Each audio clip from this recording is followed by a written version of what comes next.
جن کے لیے اقبال نے کہا تھا وہ معزز تھے زمانے میں مسلمان ہو کر اور ہم خوار ہوئے تارک قرآن ہو کر.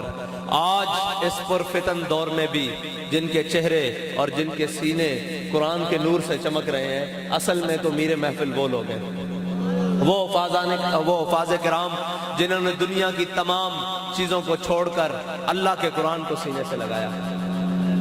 اور اللہ کے قرآن کو سینے سے لگایا، وہ قرآن جس کو حضرت اکرمہ پڑھتے ہوئے کہتے تھے ھذا کلام ربی ھذا کتاب ربی، یہ میرے رب کا کلام ہے اور یہ میرے رب کا کلام ہے اور یہ میرے رب کی کتاب ہے. اور یاد رکھیے گا کہ دنیا میں اگر دنیا کی بھلائی اور دنیا کی کوئی سمت درست ہو سکتی ہے، اگر دنیا کے تمام معاملات درست ہو سکتے ہیں، تو وہ اس کا ایک ہی طریقہ ہے کہ عید و قوت حافظ یک دیگرن کائنات زندگی را محورن.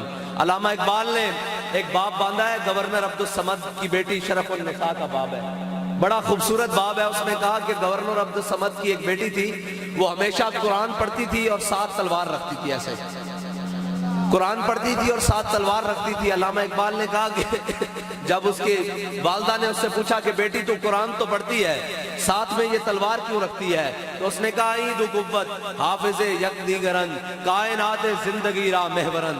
اس نے کہا یہ 2 قوتیں ہیں جو اسلام کو اور مسلمان کو عزتیں دیتی ہیں، یہ 2 قوتیں ہیں. اس نے کہا وہ کیسے عزت دیتی ہیں؟ یہ ساتھ میں تو تلوار کیوں رکھتی ہے؟ اس نے کہا کہ قرآن اس لیے کہ تلوار کو ظلم کے اوپر نہ چلنے دے، اور تلوار اس لیے کہ تاکہ قرآن کا رستہ صاف ہوتا رہے.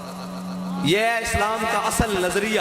جس نظریے کو ہم نے چھوڑا تو پھر آج ہم ساری قوتیں اور جناب ساری فوجیں اور ساری قوتیں طاقتیں اور جناب ایٹمی قوت کے حامل ہوتے ہوئے بھی ہم سے ہندو کشمیر لے گیا. آج ہم نے جب ساری چیزیں اپنے آقا و مولا صلی اللہ علیہ وسلم کا اسوہ حسنہ چھوڑا، آج پوری امت ذلیل کیوں ہے؟